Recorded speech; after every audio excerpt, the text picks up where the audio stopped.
The Dr. Chanda. And I'm a licensed clinical psychologist. Yeah. Welcome to the Paging Dr. Chanda podcast, all things related to the Black culture. Got the doctor in front of your name. Hey y'all, welcome back to Paging Dr. Chanda. I'm your host, licensed clinical psychologist, Dr. Chanda Reynolds, your favorite psychologist and dubbed the culture psychologist by my supporters on TikTok. Here, we don't just talk about mental health, we break it all the way down in a real relatable and fashionable way. And today, we gotta talk about it, y'all. We're talking the state of Black America. Black America is at a crossroads. The policies, the politics, and the policing. It's all connected, and moves being made today right now, they're shaping our future. We got DEI programs being slashed, books on Black history being banned, and the Supreme Court has been giving real back of the bus vibes. I don't like that for me and my homegirls. Meanwhile, they're playing in our faces like these policies don't disproportionately impact US today. So today, we're unpacking it all, the real state of Black America, with my good friend, Consciously. Conscious, thank you so much for coming to the show. Welcome back. It's so exciting to have you here again. I'm glad to be back too. I'm looking forward to this nice, thought-provoking conversation. Yes, I am as well. You've been making moves, literally just an activist on these social media streets talking this information. You got TED Talks. You were NAACP nominated and I voted for you. So you have a lot going on. I'm always grateful for that too. I'm always appreciate you, definitely. Absolutely, absolutely. Can you tell the people a little bit about yourself? Yeah, George Lee, AKA Consciously. My motto is education is elevation. I have a master's degree, adult and higher education, another master's degree in human relations.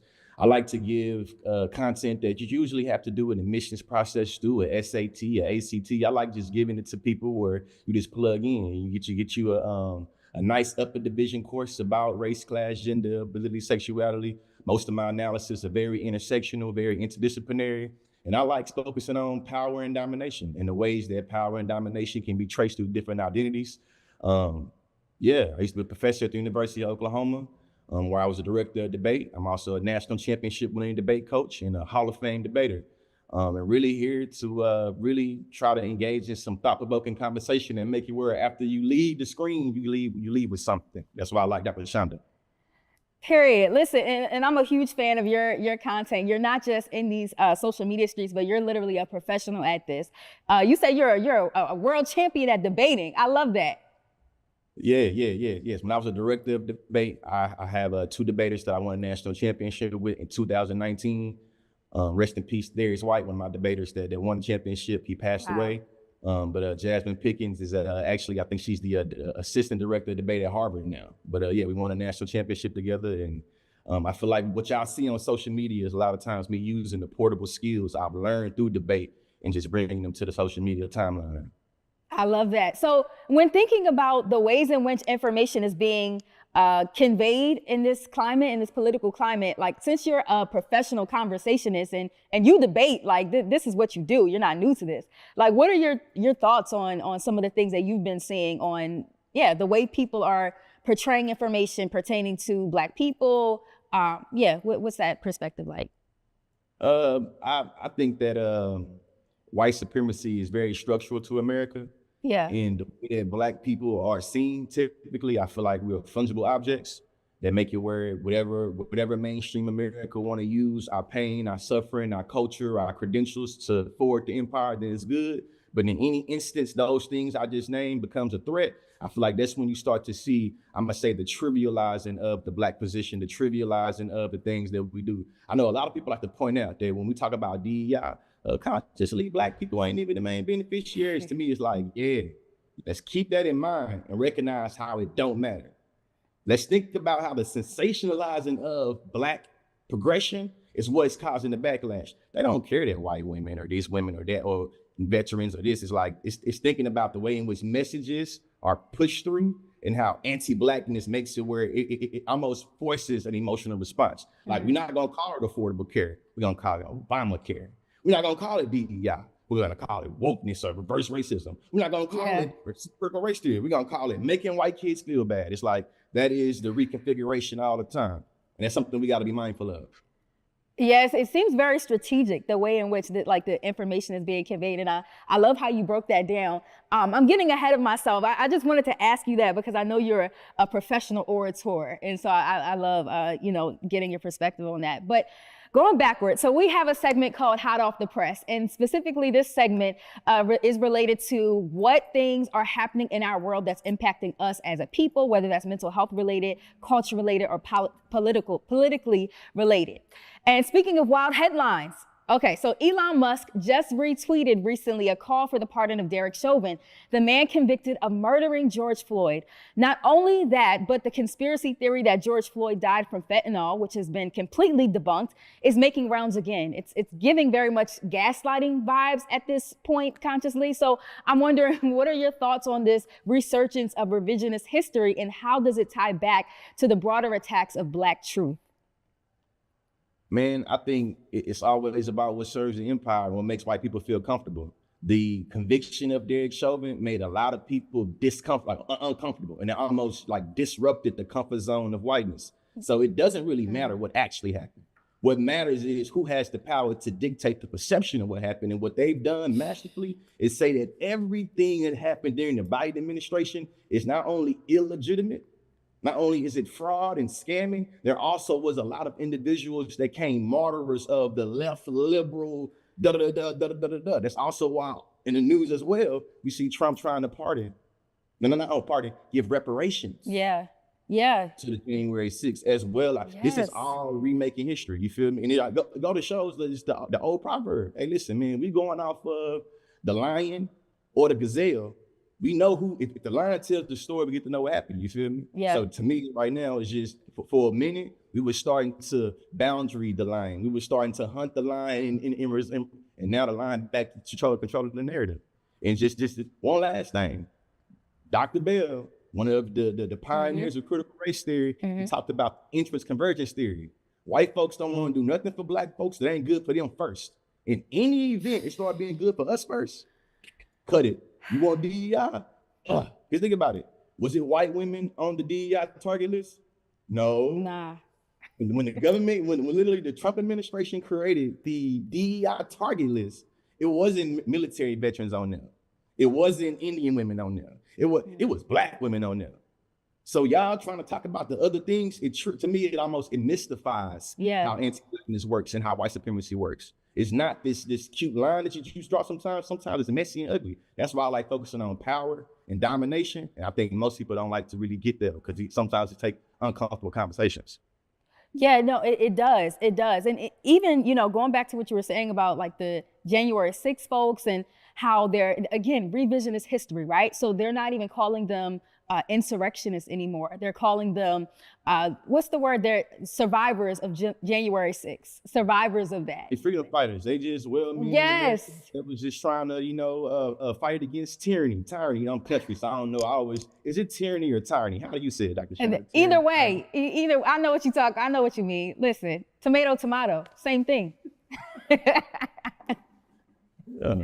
Yeah, nah, but it's been crazy. Okay, and so another thought just popped into my head. So yesterday actually, in a closed door type of meeting, there were executive orders signed by Donald Trump. And so specifically, he wants to target historical institutions like museums that convey, inaccurate information or the negative aspects of America, right? So he's specifically targeting the African American Museum in Washington, D.C., to the point where very much at this moment, I know people who are in meetings right now at the museums across the nation.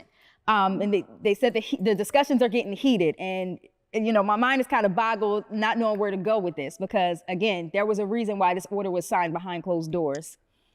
Yeah, because conservative contradictions, it's woven into the fabric of America, and it doesn't have to be conservatives to engage into it. Yeah.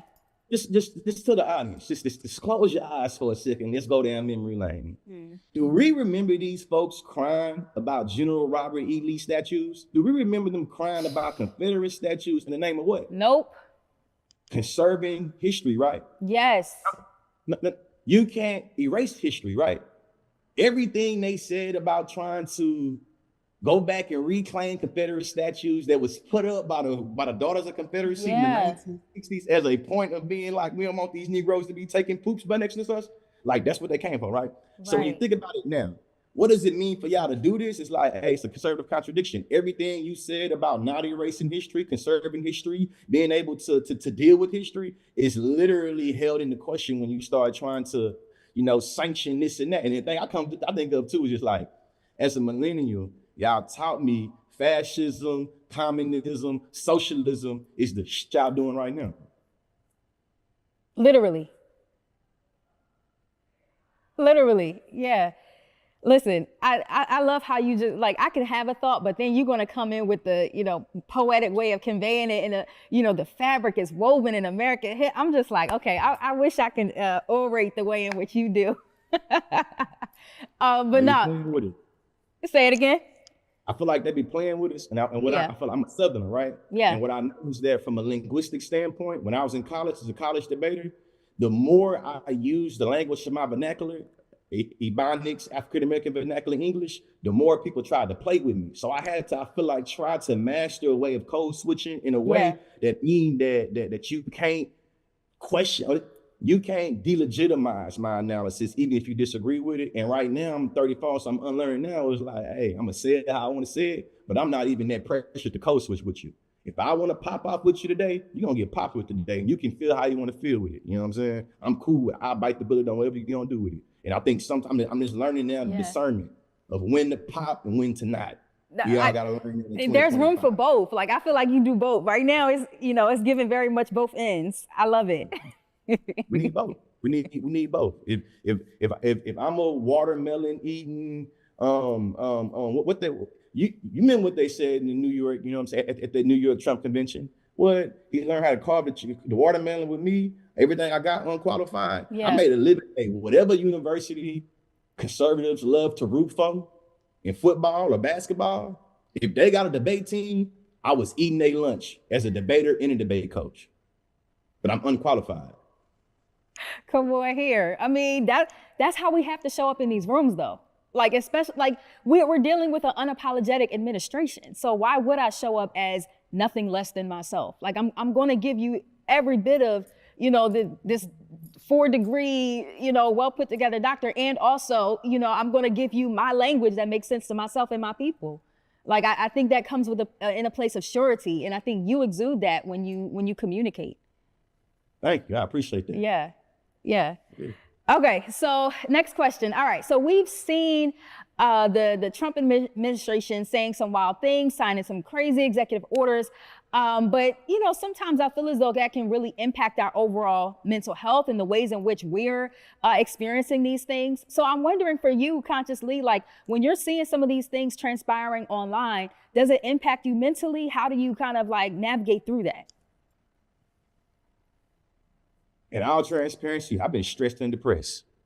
Okay. I've been stressed, depressed, and very uncertain about a lot of the things that's going on in this country.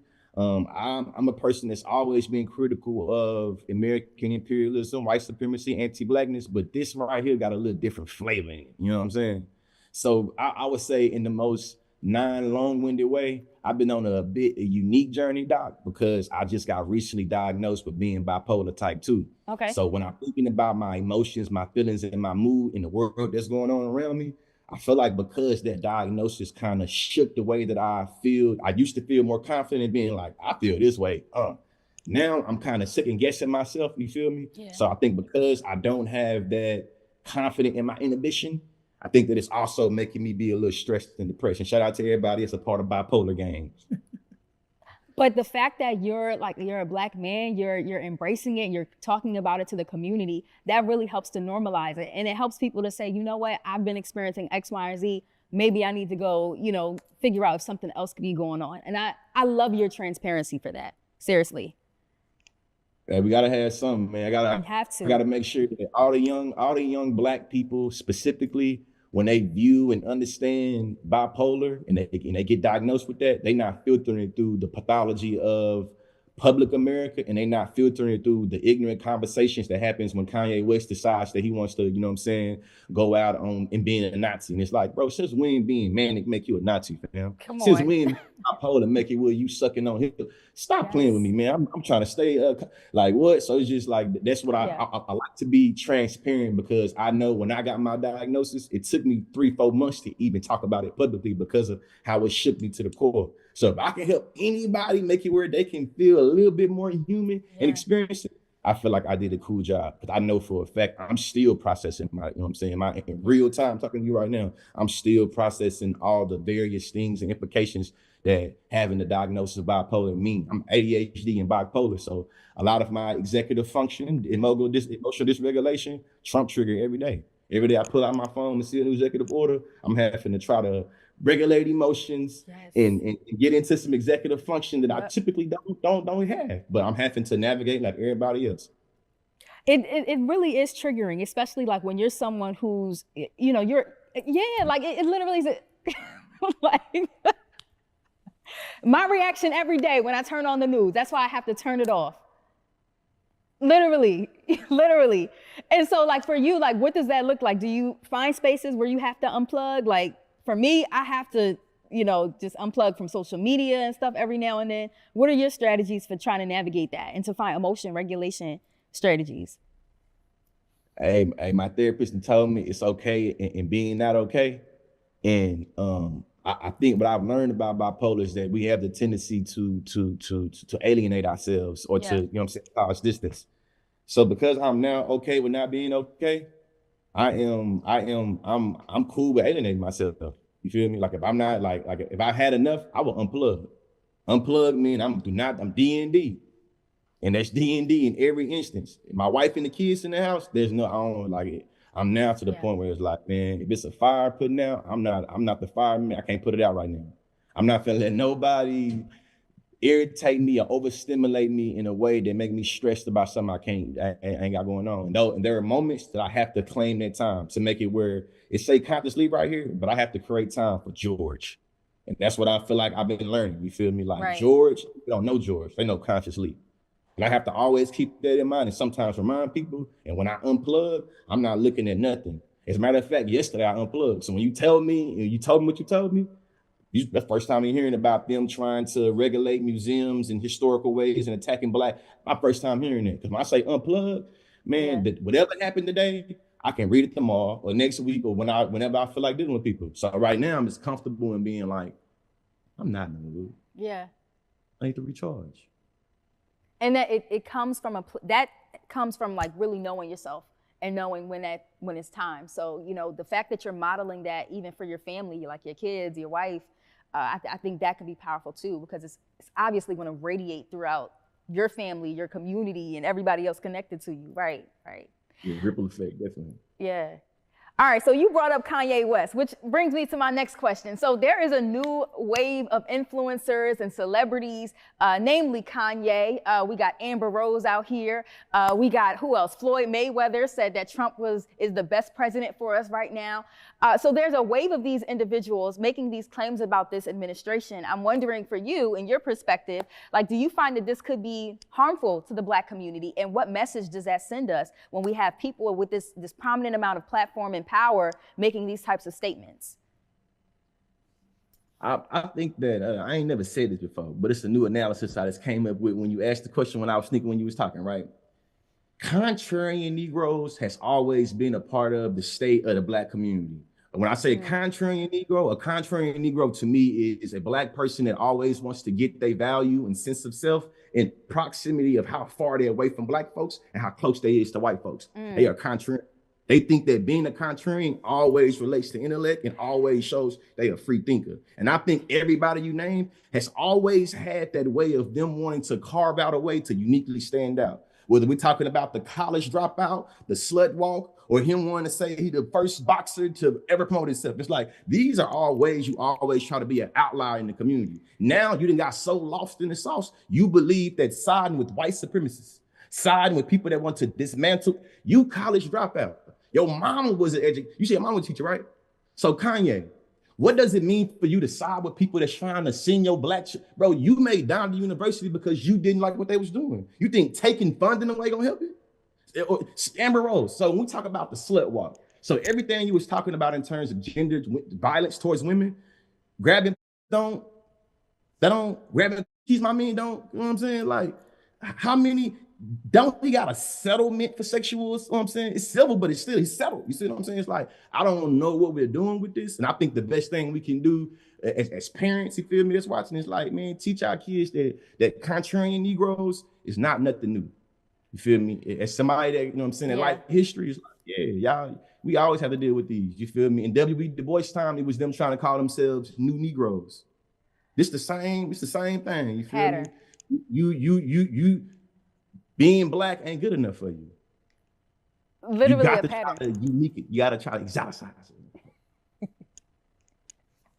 Come on, listen. What did you call them? You said the contrary. A contrarian Negroes. You are a Negro that define yourself as a contrarian to your own community. If you're not being in contrary to the community, you don't see you have value. As a matter of fact, you've internalized black inferiority so much, you think you're being contrary to the inferiority when you just being contrary to your people.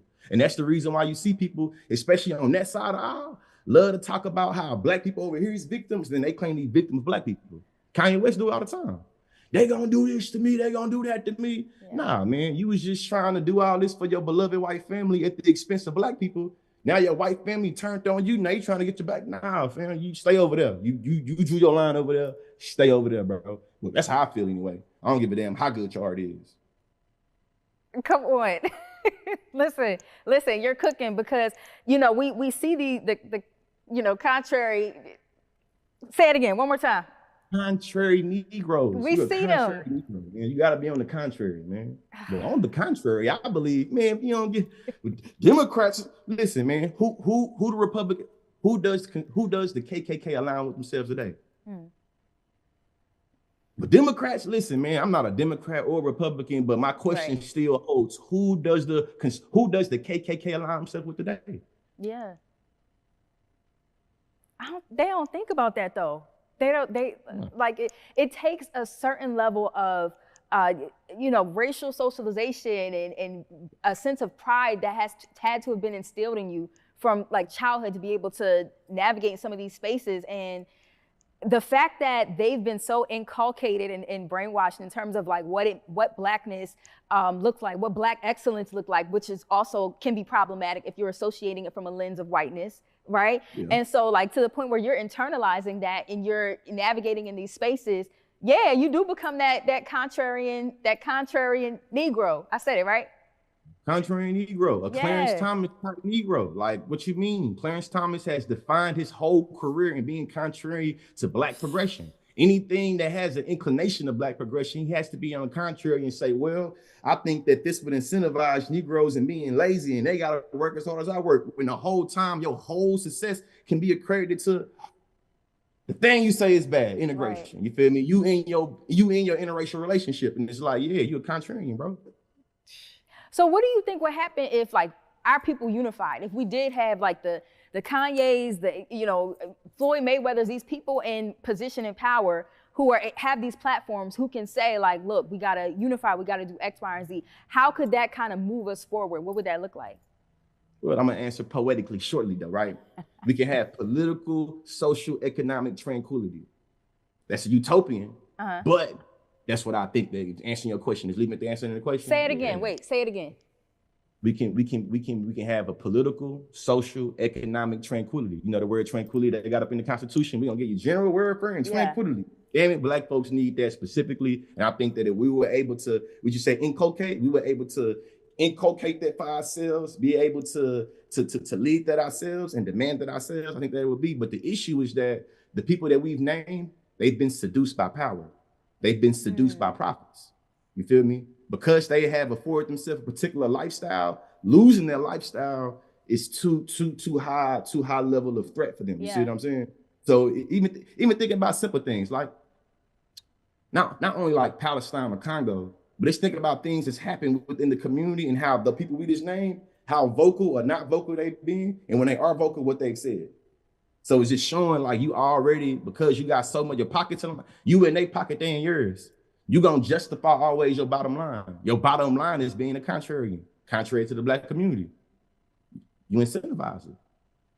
There's no incentive for me to help you Negroes. I'm good. Yeah. Capitalism, I'm a go-getter. Consciously, you lazy. Dr. Chanda, you lazy. Yeah. I got my billion. You can make your billion. Y'all just lazy. Y'all on handouts. It's a problem with the Black community. I was able to work hard for the billion. How come you can't do it? Because you're lazy. You're a victim. You're stuck in the past. But then you know what I'm gonna do? I'm gonna go monetize all Black struggle. I'm gonna create an album. I'm gonna create a tour. I'm gonna create a documentary. I'm gonna go and get this and get that and get that at the same time saying y'all victims for all this monetized. Even though I ain't even going through it. I'm eating caviar and I got a mansion. I got a doctor. I got a driver. I got a barber that comes to the crib. I got. But I'm gonna sell the struggle. But I'm a punish out for me a contrarian Negro. Yeah. This is what this is like. Literally a manifestation of it. You just talking about that, it makes me think about like, this is what happens when you idolize power and privilege. Like when those become your idols, when that becomes your God, you'll basically do anything. You'll say anything. You'll do anything to rub shoulders with those that you deem are in power and privilege, even if it's at the expense of your own people, i.e. the contrarian Negro. Contrarian Negro. Come on, you just taught me something today. Contrarian Negro. Or I know you heard the saying like you gotta be careful of the people around you that want attention. Yeah. That'll do anything to get attention, because they'll also side with the opposite of enemies to get the attention. They care about attention. That's the main thing.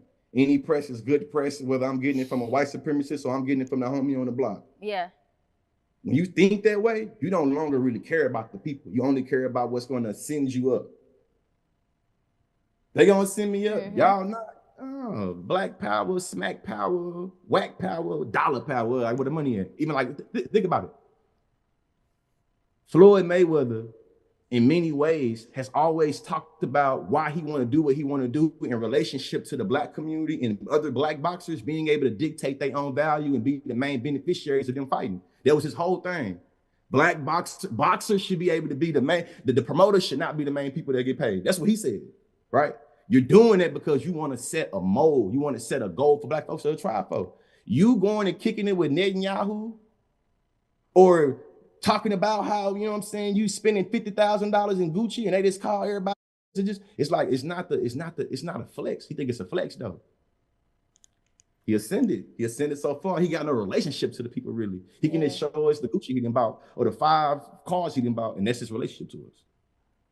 And it's so dangerous when you don't have people in your orbit who can kind of like ground you and again, remind you of the importance of staying rooted in community. And I know we're talking about Floyd. We brought up Amber Rose, Kanye. I'm gonna just add Candace Owens in there just a little for razzle dazzle. Conscious for my next question. Candy. Huh? Said not Candy. Yeah. She in that group too. Conscious, so can you tell us about some things that you have coming up, some ways that we can continue to follow you? What are your offerings right now? Right now, you can book me for, workshops, facilitations, keynote speakings, things like that on the website, theconsciously.com. Currently working on the book. Hopefully we'll be having it published and out soon. It's a children's book, Love that. I have an online class that teaches about, intersectionality and identity and diversity that can be found on my website as well, theconsciously.com. And really you can follow me on all social media platforms, The Consciously. Looking forward to seeing y'all in the comments section. Education is elevation, truth over feelings, you know what I'm saying? And research over research. Love it. It's kind of fast, but yeah. Do you do any classes or courses with like debating and those types of skills? I would take a class with you to improve my oration, if that's a word. Yeah. I mean, right now, from doing the TikTok university thing, and it kind of went. I'm currently creating a curriculum that's for like the public, because right now what I have is for people that's like really into like capital P policy debate. So it's like, a lot of jargon and this, that, and the other. And I think the portable skills that make me good at, if saying what I mean and meaning what I say, you don't need that jargon. You just need particular things. So right now I'm saying me and the team is discerning through, this is something that matters in terms of debate. This some college policy debate shit. This is to make you a good speaker and debater.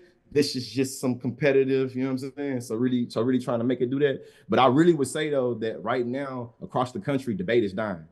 I'm currently getting to go ready to go be the keynote speaker at the 71st annual NDT on this coming week. It's gonna be in Spokane. Nice. But what I know is that we're losing, even before Donald Trump got in the office, policy debate as an activity across the country on the high school level, in the college level, was already losing funding. I'm hoping that whoever watching this, if you have a child that's in college or a child that's in high school, you encourage them to join the debate team. The last thing I say on this spiel on debate is that I think 70% of our government officials, of our lawyers, you feel me? And people that work in the government and lawyers have a debate background. Very much so, true. Very much so. Very much so. Listen, I always enjoy our time together consciously. Of course, you know, you always welcome back. Please send your love to the family, your wife, the kids, everybody. Yeah, so again, always a pleasure. Make sure y'all stay tuned with everything that Consciously is doing. Follow him on all social media platforms. Book him for your upcoming speaking events. And don't forget, y'all, to tune in next week to another episode of Paging Dr. Chanda. And don't forget, you have the power to create the emotions that you want to experience. God bless.